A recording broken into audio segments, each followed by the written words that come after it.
não existe forma melhor de começar do que você se apresentando para esse público aqui. Que isso, Carlos, prazer. Então, prazer é todo meu. É sempre uma satisfação conversar contigo, conversar com o Portal da Base. A gente poder trocar a ideia, né? Agradeço de coração, sabe o quanto eu sou fã do teu trabalho também, já falamos isso, já falei isso para ti pessoalmente, né? Então, o Matheus é um cara extremamente tranquilo, acredito eu. Tenho 33 anos, sou treinador de goleiros há 14 anos. Desses 14, 12 eu sou treinador de goleiros da categoria de base do Grêmio. Comecei lá na iniciação, na escolinha, como estagiário, e hoje me encontro na sub-20 do Grêmio. Passei por todas as etapas, né? Sou casado, tenho um filho, Caetano. Sou de Capivari do Sul, com muito orgulho também. Esse é o Matheus, cara. 14 anos. O que deu na cabeça do Matheus para falar assim, eu vou ser um treinador de goleiros? Então, a primeira escolha sempre é tentar ser um goleiro, né? Só que não tinha aquela qualidade, né? Então, logo após, assim, bem novo, decidi que eu não tinha essa qualidade total para ser um goleiro a nível profissional. Decidi estudar e decidi buscar algo relacionado ao futebol, né? Eu queria estar no meio do futebol, é uma paixão, é o que eu amo, e me encontrei muito com o treinamento de goleiro. Eu sempre tentei ser goleiro, desde pequeno brincava no gol, e via ali eu conseguindo realizar o sonho, né? De uma certa forma, claro que através dos atletas que eu trabalho, mas de realizar sonhos, sim, de poder ser campeões de competições que eu sempre sonhei. Vou ser sincero aqui, nunca sonhei em ser campeão de uma Copa do Mundo. Sempre quis estar lá, mas campeão foi sensacional, cara. Essa é a palavra, eu acho que descreve. Em tempos difíceis, né, Matheus? Que, infelizmente, a gente não tem como não tocar no assunto. Coronavírus, o mundo inteiro numa pandemia. Acredito que as atividades aí também no Sul estejam interrompidas? Isso, tivemos uma reunião hoje. A partir de amanhã, a categoria de base do Grêmio para.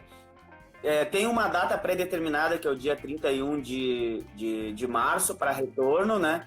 Mas acredito que vai ser prorrogado, então, mas a princípio, até o dia 31 de março, as atividades encerradas totais ali na categoria de base do Grêmio. Pois é. E aí a gente tentando orientar aqui através do portal, para que as pessoas que puderem, né, fiquem em casa, né, se preservem o outro, né? Quanto mais a gente puder se preservar, melhor, né? É isso aí mesmo. Acredito que temos que ser, na vida, né, solidário, pensar sempre, as nossas decisões tem que sempre pensar na maior quantidade de pessoas possíveis, né? E acredito que hoje, pensando em mim, ficar em casa, eu penso num todo também. E se todo mundo pensar em ficar em casa, a gente consegue, o mais rápido possível, não lesar uma grande quantidade de pessoas e também não disseminar esse vírus, né? Eu costumo dizer que o cara tem que ser meio doido para ser goleiro. Tem que ser meio doido, porque é o cara que mais treina, é o primeiro a chegar e normalmente o último a sair. Bem isso aí. Não tá errado, não. Então, o que acontece, cara? É uma profissão que exige um grau altíssimo de responsabilidade, né? E aí tu fica naquele fio, um grau altíssimo de responsabilidade. Qualquer erro teu, tu toma um gol, a torcida te vai, teu adversário vence, enfim, pode entregar um campeonato. Tu mexe um pouco com o psicológico, tu acaba ficando bem louco mesmo, né? Porque obviamente o atacante, é lógico, ele também é cobrado por não ter feito um gol, mas é diferente quando ele deixa de fazer ou quando o goleiro toma aquele gol lá atrás. O que se exige hoje do goleiro? Quais são as características que um goleiro deve ter hoje, Fábio? Eu acredito que o goleiro ele tem que ser extremamente potente, ágil no seu raio de ação, corajoso e, para não falar, muitas qualidades e uma excelente saída de gol, né? Essa saída de gol, ela envolve um contra um, o solo que é no chão, muito forte, uma cobertura e, claro, a bola aérea, né? A bola aérea que é um elemento bastante difícil de ser trabalhado e principalmente realizá-lo durante o jogo, né? uma matemática bastante complexa, né? Vento, sol, velocidade da bola, distância, altura, velocidade que tu sai, ponto certo na hora certa, é complicado. Fábio, falando um pouco mais, entrando mesmo nessa situação dos goleiros, da preparação de goleiros, você falou algumas valências que ele deve ter, mas hoje tem se jogado muito com os pés. Qual é a diferença do jogador, do goleiro de hoje para o goleiro de 15, 20 anos atrás? Então, assim, eu vou falar o que eu penso sempre, não uma metodologia do Grêmio, enfim, vou falar do Matheus Sommer como treinador de goleiro, tá? Eu acredito que o goleiro, ele sempre jogou com o pé, Carlos. Muito tempo atrás se batia o tiro de meta, dava-se o balão, como se fala, então ele sempre jogou com o pé. Eu acredito que o jogar com o pé, hoje do goleiro, ele é muito mais o entendimento do jogo, do momento certo de realizar as ações, aonde vai estar a linha de passe, o entendimento do contexto do jogo. Claro, uma ação técnica, sim, bem realizada, né? Mas eu acredito que é muito mais o entendimento do jogo, uma questão tática de ter a localização, de entender o que o jogo está pedindo no momento para poder executar, como eu falei, a ação técnica, seja do passe, seja de uma cavada, seja de um passe mais longo, ou até mesmo, né, de uma saída de pressão da bola ali. Então, assim, dessa forma, né, eu já entro num outro ponto que essa habilidade com os pés que o goleiro tem que desenvolver hoje, ela é extremamente importante. Pensa-se que o goleiro hoje, vamos pensar que o goleiro hoje, não sei se tu partilha da minha ideia, ele é o primeiro atacante quando ele pega a bola com os pés. Porque dali sai o primeiro toque para uma construção de uma jogada.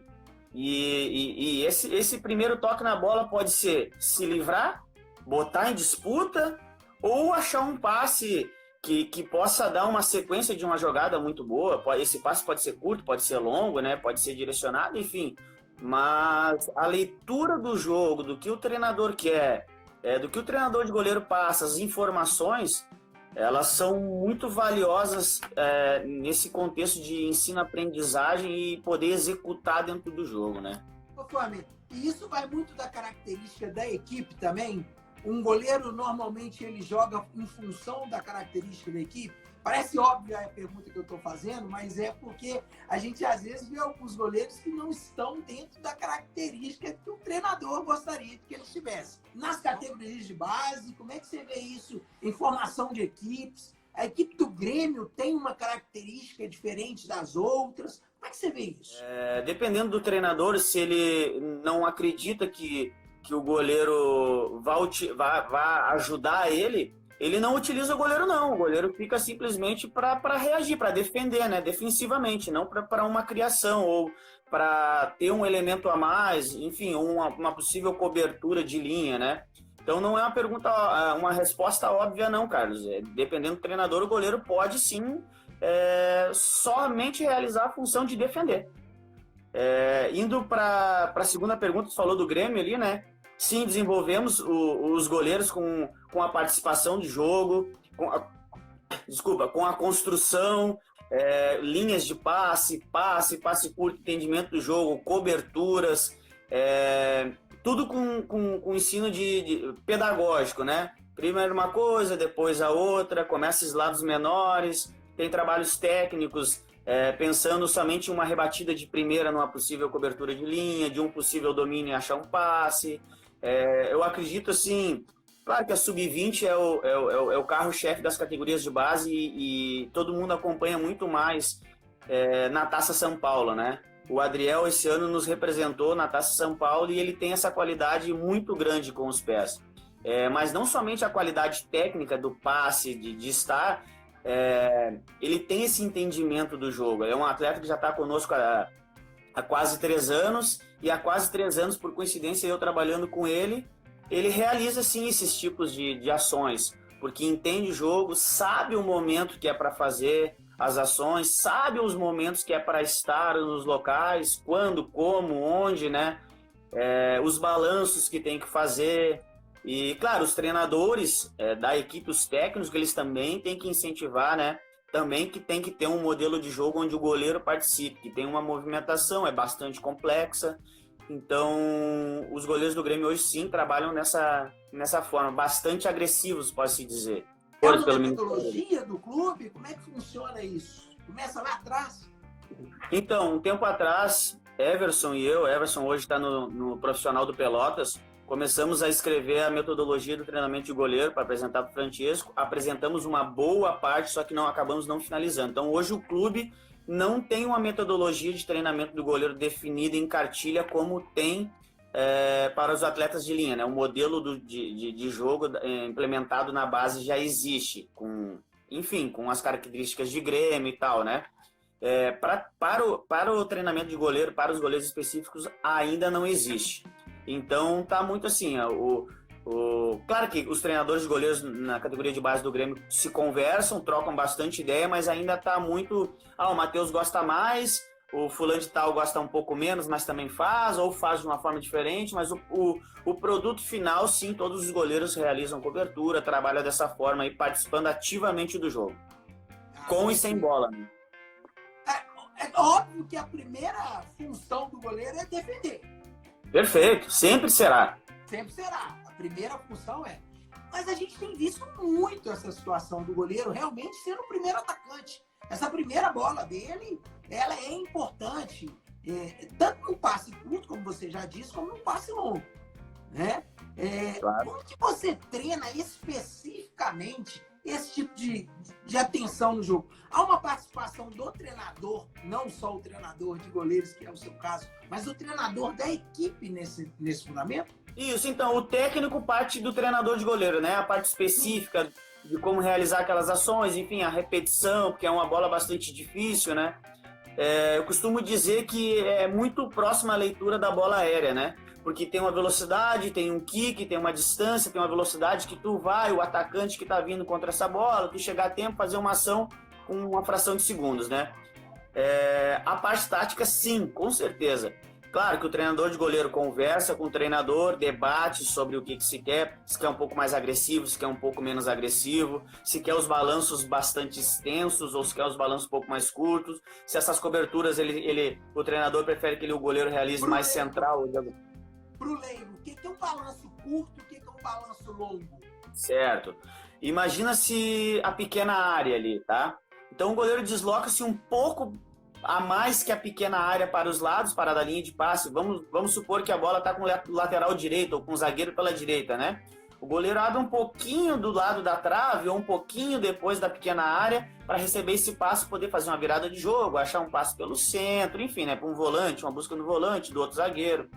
E pensa assim num balanço um pouco mais extenso. Esse balanço ele pode ir até a grande área ou fora da grande área, dependendo da circunstância do jogo, né? Vou usar uma palavra bem chula aqui, seja para desafogar aquela saída de pressão. Não tinha mais o que fazer, vai perder a bola, toca para trás do goleiro, o goleiro está pressionado, bate a bola lá para cima. Esse bater a bola para cima não é simplesmente se livrar da bola, não é simplesmente bater ela. Ele tem um ideal que é buscar as costas da linha defensiva com a aceleração do teu extremo, né? Eu não sei quais nomenclaturas que se usam. Observar realmente onde o atacante dele está, para que no momento que ele tem que ter essa rebatida, ele procure esses atacantes. Perfeito. Isso é sempre o ideal, né? Sempre busca-se isso. Vai rebater de primeira, não tem o que fazer, busca-se o fundo, busca uma velocidade dos extremos. Geralmente os extremos são muito rápidos, né? Joga nas costas da linha para os extremos já entrar de frente com o goleiro. Isso é o ideal, isso é orientado, são informações que tu dá ao goleiro. Mas nem sempre acontece isso. Às vezes pega um pouco do lado do pé, pega na canela, sai pro lado. Resolvendo o problema, é o que eu coloco. Sendo efetivo, já resolve o nosso problema. Colocou para fora, já não aconteceu o cara a cara ou um possível gol, tu resolveu o problema, recomeça-se tudo, monta-se a defesa e vamos pro próximo trabalho, né? Aquele goleiro, Wagner, eu vou te apertar um pouquinho aqui, que o objetivo é um bate-papo, é uma resenha, é óbvio. Vambora. A gente não quer colocar ninguém em roubada, mas aquele vamos lá. E tá chegando ali o atacante e ele decide dar um drible. O coração chega a gelar. O torcedor lá em cima, meu Deus do céu, o que ele fez? Como é que você encara isso? É complicado tu falar isso, né? O goleiro driblar, não é um problema, não é o goleiro driblar. Ele pode ter a qualidade de driblar. O problema é a região que ele geralmente fica, né? A perda de bola ele vai resultar em gol. Então, é uma questão de responsabilidade. Eu comento isso com eles também, né? E já respondo a tua pergunta. Eles levam muito pro lado assim, sou persona, eu driblei o atacante. Cara, eu não vejo como personalidade, eu vejo como irresponsabilidade. Porque se tu perde a bola, tu toma o gol. A orientação nunca é driblar, né, Carlos? Nunca é driblar. Mas tu não controla, é algo que tu não controla. O atleta tá ali, decide fazer, é óbvio que ele vai... Se ele perde a bola, vai ter as cobranças. Se ele não perde a bola, vai ter as cobranças também, muito mais no sentido de orientação. Cara, isso é uma irresponsabilidade, pode acontecer um gol, bababá, aquela coisa toda. Às vezes a gente até torce que em amistosos que não vale nada, que ele tem que driblar e perca a bola pra gente, é isso que acontece no jogo valendo, aquela coisa toda, pra poder... Porque senão sempre... Treino, né? Ou no treino lá. Ou no treino, perfeito, ou no treino. É que o jogo é um pouco mais forte, né? Então, a orientação é que não faça esse tipo de drible ali naquela região, né? Daqui a pouco subiu para a área lá, teve que cortar alguém para bater um gol aos 45, ok, beleza, mas naquela região, pelo menos, eu não incentivo, não. Legal você ter tocado agora num outro extremo. Aquele goleiro que sai lá dos 45 minutos do segundo tempo, o time dele tá precisando empatar, vamos dizer que ele tá precisando de empatar, ou tá precisando de ganhar porque tá empatado, e ele vai lá para a área para tentar fazer um gol. A gente viu alguns goleiros que tiveram sucesso com isso na carreira e tal. E insucesso, né? Mas insucesso porque a bola bateu lá e voltou. Como é que você vê Exato. isso? Então, é tão raro, isso não é treinado, né? É uma situação de desespero, uma situação que necessitou algo a mais, não tem mais o que fazer, vai se cobrar aquele escanteio, vai acabar o jogo, enfim, não é algo treinado, vai que faça o gol, é mais um, né? Mas treinado não é. Como eu vejo, é difícil falar, né? É uma situação tão rara acontecer que é difícil falar sobre isso, né? A escola do Rogério Ceni, ela foi uma escola que mostrou muito a qualidade com os pés na batida da bola. Você tem goleiros que você vê qualidade quando ele bate nessa bola para fazer, inclusive, gols de falta? Então, eu vejo muitos, cara. Vejo muito. Inclusive dos atletas que a gente trabalha na seleção. No próprio Grêmio passou muitos atletas que batiam muito melhor na bola que alguns jogadores de linha. Ou que muitos jogadores de linha, né? Até porque não são todos que sabem bater na bola lá na linha também, não. Perfeito. Então, assim, claro que vi. Agora, eu acredito que isso parte muito mais do atleta, né? Querer bater uma falta, querer bater enfim, né? Fazer uma jogada diferente. Não tenho uma opinião formada também sobre incentivar o goleiro a ir lá, cara, vai treinar falta, tu bate bem a bola, porque a decisão não é minha, não é do atleta, e sim do treinador, né? A partir de um treino. Mas ali na base... Você consegue perceber isso? Claro, porque sempre tem as brincadeiras, finais de treino ali, né? Aquela de acertar o travessão, ou então tem o próprio treino de bater falta. Como geralmente tem 3, 4 goleiros por categoria, pelo menos no Grêmio é 3 ali padrão, né? Enquanto 2 estão revezando as defesas, um vai lá bater falta também, então tu acaba vendo no específico uma barreira com a distância, com a goleira, tudo, como o atleta se comporta, a maneira de bater na bola, o enquadramento do corpo. Mas antes disso aí, tu já vê, né? As batidas de tiro de meta, as próprias fatiadas que eles falam, colocam entre aspas, né? O de um para outro, as brincadeiras, tu vê que eles têm qualidade, coordenação refinada para poder fazer esse tipo de ação, né? Tu consegue perceber, sim. Vamos aprofundar um pouco mais, falar um pouco mais sobre essa profissão que é tão difícil, tão específica, né? Tão específica. Quando você fala explosão, para aquele leigo que está aqui acompanhando, o que é a explosão de um goleiro? A explosão é a potência, né? A união da força e velocidade que a gente gera potência. Tocou num ponto muito interessante, até fiz uma anotação antes aqui para poder falar para ti, né? Que eu acredito que o treinamento de goleiro, o que mais evoluiu foi a especificidade do treinamento, né? Principalmente na parte física. E quando eu falo a especificidade do treinamento, eu falo sobre a rota metabólica do goleiro, que ele tem como predominância nas ações. o que seria a rota, o que seria predominância nas ações? O que ele mais realiza, né? Vamos falar, como tu falou, em leigo, né? Pensa-se numa goleira de 7 metros e um pouco ali de largura. Para aquele que está aqui em Minas Gerais, gente, goleira é a baliza. Goleira, como o pessoal lá no sul chama a baliza. São as traves. É isso aí. E aí tu imagina assim, o goleiro estático e vem um chute a 120 km por hora quase na trave. Ele tem que ter a explosão, uma potência muito grande para poder chegar ali estático, né? Então, pensa-se que nesse momento ele utiliza uma rota metabólica dentro do organismo dele, que é de ATP-CP, que ele não utiliza oxigênio, ele tranca e explode, faz aquele forte. E nessa rota metabólica, isso é trabalhado, isso é treinado. Tem tempo, tem cargas, enfim, de recuperação, né? Tu pode jogar um pouco com ela dentro da fisiologia ali. E isso, acredito que foi o que mais evoluiu dentro do treinamento de goleiro. A especificidade das ações transferida no treino físico. Acredito também que o treinamento ele era muito baseado na repetição constante do elemento técnico, né? E deixava-se um pouco de lado essa parte do goleiro ser extremamente rápido, veloz, explosivo, para um curto espaço de tempo tu poder chegar numa bola em altíssima velocidade, numa distância curta também, né? Talvez ali, vamos dividir a goleira, 7,40 m, né? 3 metros. No centro ele tem ali 3,65 para cada lado. Tá entendendo? Ele mais envergadura, enfim. Mas ele precisa ter um salto extremamente rápido, potente. Então, falando sobre bem leigo, assim, para poder entender, né? A rota metabólica foi o que... os treinamentos direcionados para essa rota metabólica foi o que mais evoluiu, ao meu ver, né? E aí a gente já citou aí a questão do entendimento de jogo, do modelo, né? De jogar com os pés. E é isso aí, eu acho que foram os 3 fatores que mais evoluíram, né? E algumas outras coisas que chegaram justamente para reforçar e para fazer nos evoluir, assim, que são os controles de cargas muito rígidos, né? E o próprio GPS, que nos dá esses dados, né?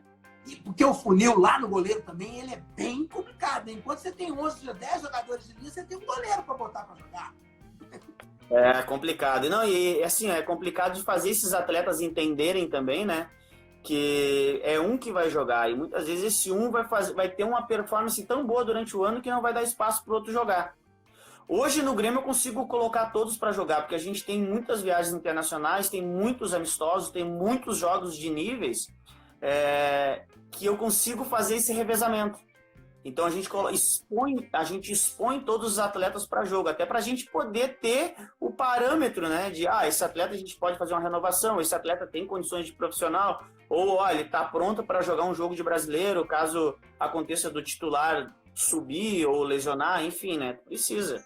Famê, vamos falar um pouco lá daquela conquista maravilhosa da seleção brasileira sub-17, porque isso é agradável, né? É bem legal. Demais. A gente acompanhou ali tanto o trabalho de preparação, em que você participou ali de questão de convocando alguns atletas, né? Atletas que acabaram não indo para a Copa do Mundo, os 3 goleiros, né? Vamos relembrar aqui para o pessoal aqui, né? Mas você trabalhou com outros atletas durante a fase de preparação. É difícil também dizer para ele, não dizer diretamente, mas convocar os 3 ali e dizer depois que um deles vai ter que jogar. Como é que é isso? Então, assim, a seleção, na maioria das vezes, ele trabalha com atleta de alto nível, inclusive cognitivo, né? Não somente técnico, mas cognitivo. E ao decorrer da preparação, vai se fazendo os treinos e eles conseguem ter um entendimento de qual que está se destacando, qual que está se desenhando para um time titular, qual que está tendo uma performance melhor, menor. Matheus, mas como que eles conseguem ver isso? Nos treinamentos diários, seja no treinamento específico com o treinador de goleiro ou no treinamento com o grupo, né? As quantidades de defesa, quantidades menores de erros, uma bola aérea muito superior, uma reposição muito superior, esse entendimento, essa capacidade de aprendizagem de novas informações que tu dá num período curto de tempo, ele realizar. Então, eles são muito inteligentes, eles vão entendendo. Quando chega ao ponto de comunicá-los, ó, vai jogar esse vai ser a 12, esse vai ter a 13, já teve um processo anterior com muitas conversas. Do treinador de goleiro, do auxiliar 2, do próprio treinador que está direcionando, que está gostando muito disso, daquilo. Sempre tem os feedbacks dos pontos a melhorar também, né? Ó, acho que a gente precisa melhorar isso, precisa melhorar um pouco mais aquilo. Então vai se encaminhando e naturalmente esse entendimento fica muito fácil. A última palavra é do treinador de goleiros ou do treinador da equipe? Óbvio que é um consenso, óbvio que é uma conversa, um diálogo. Mas quem dá a última palavra? Sempre o treinador, Carlos. Pelo menos comigo, assim, eu tenho um respeito muito grande pela hierarquia, né? Me posiciono, coloco a minha opinião, mas a decisão sempre é do treinador e eu sempre vou estar junto com o treinador. Existe alguma característica específica lá naquela seleção brasileira que você acabou optando pelos 3 jogadores, pelos 3 goleiros? Então, nós tínhamos 4 goleiros, né? Num radar muito grande, assim, que vinham tendo performance muito boa. Esses 3 e o próprio Gabriel, que jogou o Sul-Americano, né? Vinha tendo performance muito grande. O Gabriel acabou, pelas questões dele, indo para fora, foi para a França, né? E então a seleção não tem esse hábito de convocar atletas de categorias menores de fora, pelo custo e tal.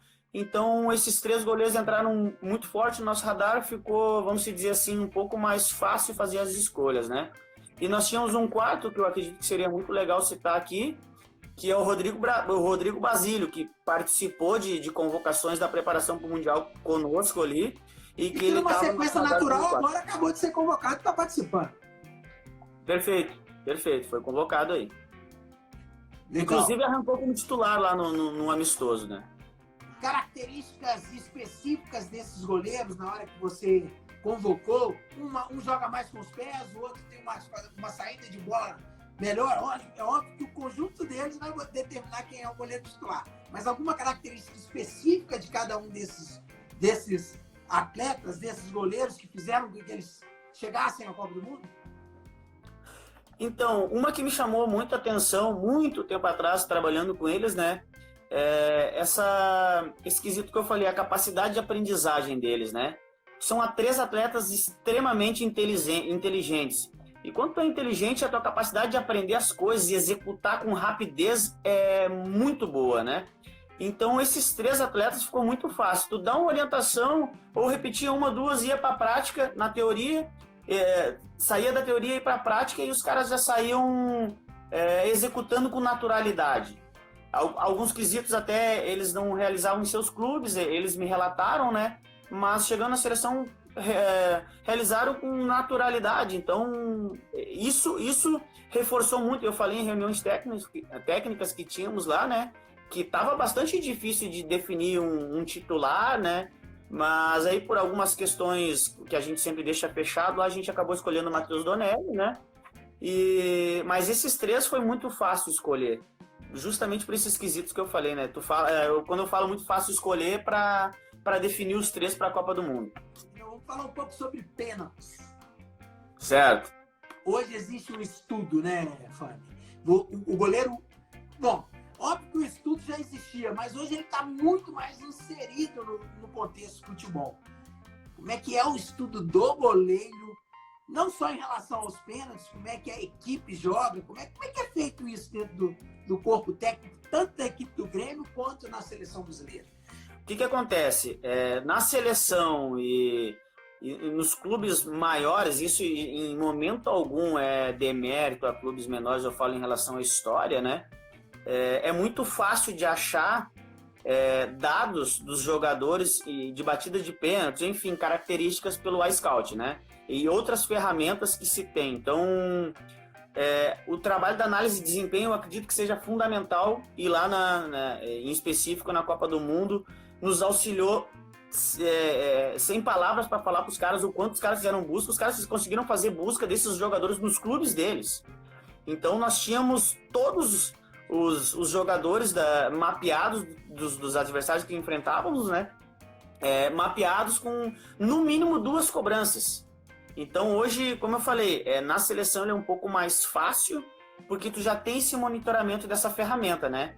Então, tu seleciona esse material, tu faz uma teórica, uma colinha, né? Com o nome do cara, o número. Mas, geralmente, ali na Copa do Mundo, a gente já sabia quem era os caras, a gente colocava o número e o lado, e a altura que ele batia, a perna, enfim, velocidade. Fazia uma colinha, eu colava na garrafa deles ali, então tinha... Eles sempre levavam, o Donelli sempre levava 2 garrafinhas de água ali para trás da goleira, uma ficava com a toalha enrolada, né? E para ninguém ver, inclusive o adversário, e a outra era para água mesmo. Então tínhamos essa facilidade, né? E no profissional hoje tem isso também, de fazer essa análise do adversário. Quando não se tem nada, seja amistoso, ou seja alguns campeonatos que tu não conhece o adversário, não tem monitoramento nessa ferramenta, aí tu vai para algumas técnicas, né? Que o goleiro tem a dele, o treinador de goleiro tem as dele, enfim, aí tem inúmeras coisas que a gente podia citar aqui. E o batedor também tem a dele, né? E o batedor tem a dele, exatamente. E tem a análise do goleiro adversário também, que ele dá algumas características para onde ele vai saltar também. Eu, pelo menos, eu analiso o goleiro adversário também, ó. Quando ele tiver assim assado, ele pode direcionar para ali. Se aquele é algum exemplo, mesmo que não seja real, só para ilustrar aqui pra gente? Eu sou o batedor. Se eu correr de uma determinada forma, tendência é que eu bate dessa forma? É nesse sentido que você quer dizer? Isso, tem as leituras que tu faz, né? Seja do posicionamento dele parado, angulado para antes da corrida, alguns goleiros têm isso, alguns treinadores de goleiro têm isso, outros falam nas teorias de pé de apoio, quando vem correndo ele bota o pé de apoio, já direciona o canto também, quadril, movimento de como se direciona para a bola, se o cara corre um pouco mais reto para a bola, ou se ele vem naquela curva bem diagonal, ele já dá uma porcentagem de lado que ele vai colocar o chute, então é inúmero, assim, Carlos. Vamos abrir um pouco aqui para as pessoas que estão mandando perguntas, para que a gente consiga interagir um pouco aqui. O Bruno Taufer. Matheus, como você procura periodizar seus treinos e manter as suas sessões, do início de semana até o jogo? Essa periodização do treinamento, ela varia muito. Esse jogo é quando? É na terça, é na quarta, é na quinta, é na segunda, é no domingo, é no sábado? Varia muito, né? Conforme aonde tu encontra o jogo na semana, tu tem uma carga de trabalho, tu tem um planejamento, tu insere alguns elementos diferentes.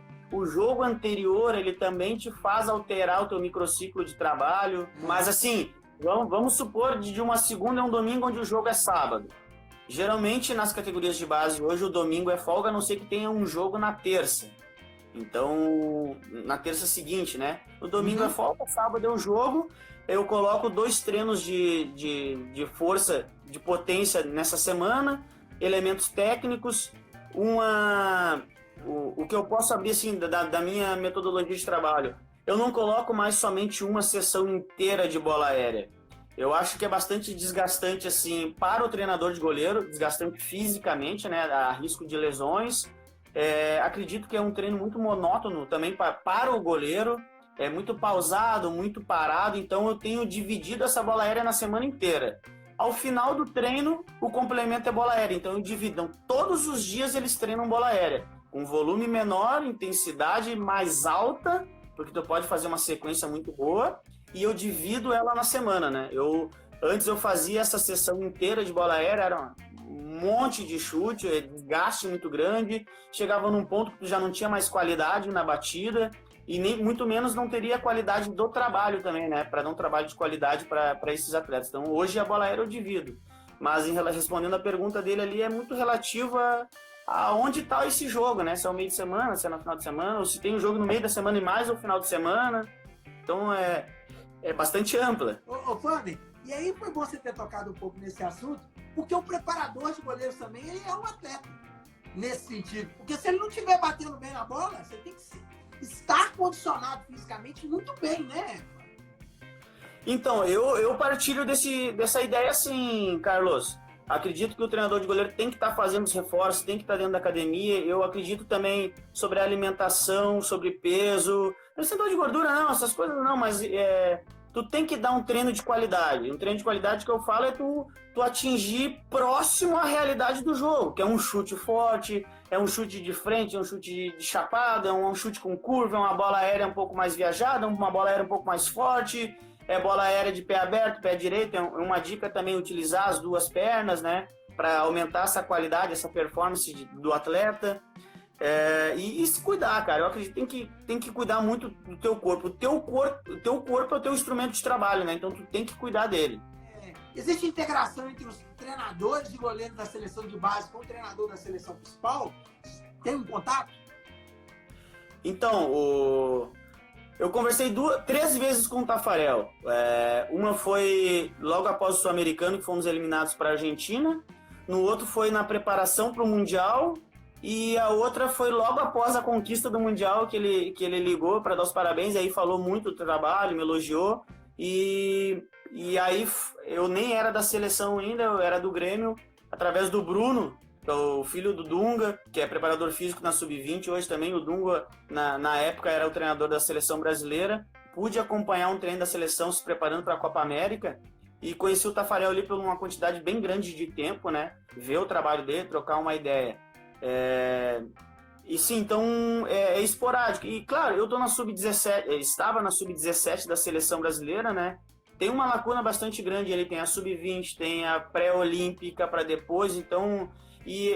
não dá nem para ficar acompanhando diariamente o trabalho de vocês. Então porque não é no mesmo... E não é no mesmo local. Não é no mesmo período, não é no mesmo local para ter essa troca como é numa categoria de base, que é sempre o mesmo local de treino diário para poder ter essa troca de informação, né? Isso, então, cuidados parecidos com os jogadores, foi aquilo que a gente conversou, né? Isso. Ou seja, você se cuida muscularmente falando em academia para que você tenha controle, né, sobre suas ações. Isso aí, com certeza. Não é o mesmo treinamento de um atleta, né? Óbvio, né? Mas é bem próximo em relação aos cuidados com o corpo, reforço de tendão, ligamento, músculos. Tem sim. A altura de goleiro é hoje um elemento importante. Não dá para se ter um goleiro como se tinha anteriormente, de 1,80 m, né? Então, Carlos, eu vou falar por mim de novo, né? Eu acho que nada é maior que a qualidade do atleta, meu ver. Que beleza! Entendeu? Ao meu ver. Aí tu tem um atleta muito bom, pega tudo 1,84 m. E aí tu tem um atleta de 1,92 m que ele tem algumas dificuldades ainda. Quem tu colocaria para jogar? Eu faço essa pergunta assim para todas as pessoas, para todos os treinadores de goleiro que vão lá no Grêmio nos acompanhar ou que a gente tem um pouco mais de afinidade, né? Eu faço essa pergunta: o que é mais importante, a qualidade ou a estatura? Eu sempre vou prezar por qualidade. Nós vivemos num país em que, se você perguntar na sociedade para um menino, 90% quer ser jogador de futebol. Nem todos vão ter a condição de serem jogadores. Infelizmente, ou felizmente, há um funil como há um funil em qualquer carreira. Perfeito. Carreira. O que eu costumo dizer para as pessoas é que é mais fácil ser médico, engenheiro, do que ser atleta profissional. Pela concorrência, sim, né? De um grande clube. Percentualmente, isso, inclusive, é comprovado. Perfeito. Isso aí. Mas a partir de quando você determina que esse menino possa começar... Óbvio, eu tenho um menino de 7 anos que está jogando aqui, está brincando de bola e adora o gol. Mas a partir de quanto tempo você consegue já identificar para que esse menino vá para uma escolinha e comece a participar de treinamentos? Quanto tempo tu fala em idade? Em idade. Tá, então. Vamos dizer assim, é uma discussão grande. É uma discussão complicada.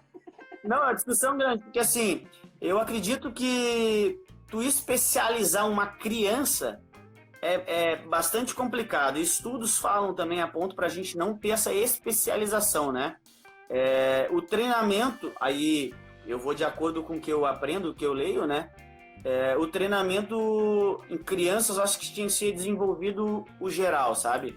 O lúdico, ele aprender algumas coisas lúdicas, ele ter prazer de fazer aquilo ali. Ele quer jogar no gol, não tem problema. Um treinamento para ele, então, vamos pegar aqueles bolão de balnes de academia, sabe? Vamos brincar de chutar nele para ele se divertir. Vamos pegar uma bolinha de tênis, para ele desenvolver velocidade de reação, ele tem que aprender a coordenação geral, mais para frente refinar essa coordenação, né? Os períodos sensíveis do aprendizado, eu vejo dessa forma.